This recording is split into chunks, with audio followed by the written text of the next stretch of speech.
Welcome, I'm Professor Mohamed. Today, I will deal with two mathematical exercises, the first on the trigonometric functions and the second on the duration Alors, of the monsieur, matter. bonsoir. Aujourd'hui, nous allons voir la cinquième partie et la dernière des fonctions trigonométriques. Nous allons voir un exercice sur les fonctions trigonométriques et un autre exercice, le deuxième, sur les fonctions exponentielles. Alors, le premier exercice, soit f de x défini sur i est égal à 0 pi et f de x est égal à cosinus de x moins x. Montrer que f de x est égal à 0 admet une solution unique. Deuxième question, étudier le signe de f de x sur i.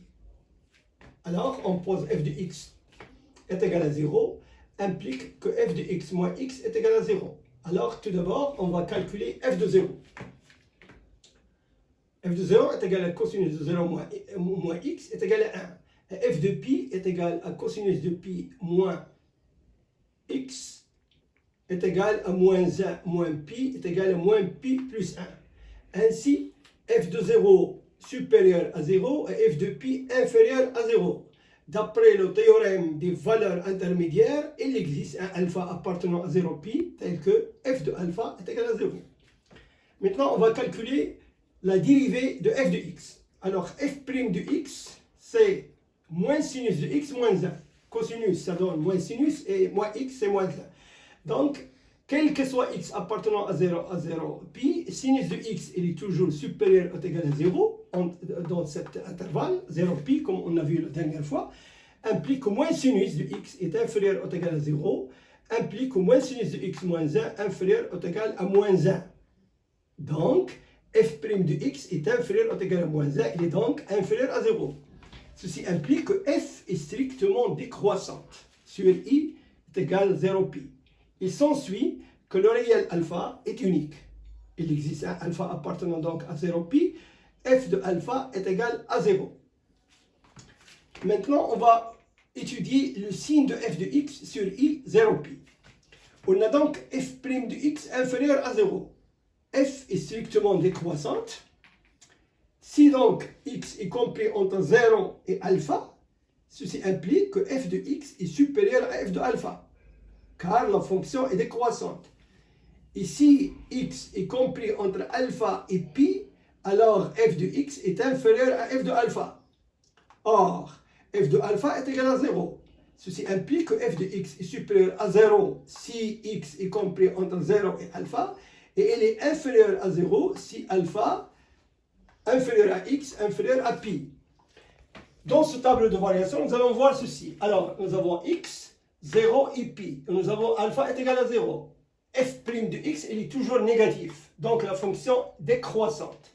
f de x varie entre x est égal à 0 plus, 0 et moins. Voilà en ce qui concerne ce premier exercice. Nous allons voir maintenant le deuxième exercice. Il s'agit de la demi-vie du plutonium.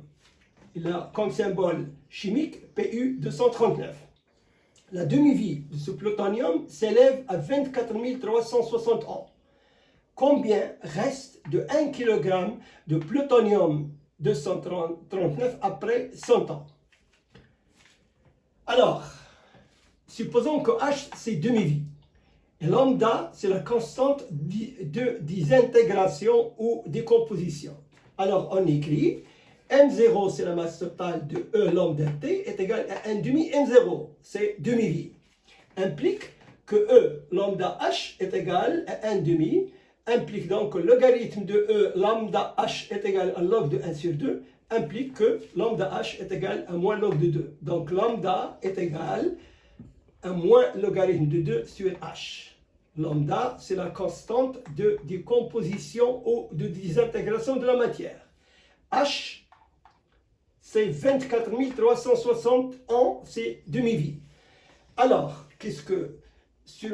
donc, je pose ma fonction, y de t est égal à 1, qui est 1 kg, E lambda t est égal à 1, E, et je remplace lambda par moins logarithme de 2 sur ht, égale à 1, E, moins logarithme de 2, et je remplace h par 24 360 multiplié par t.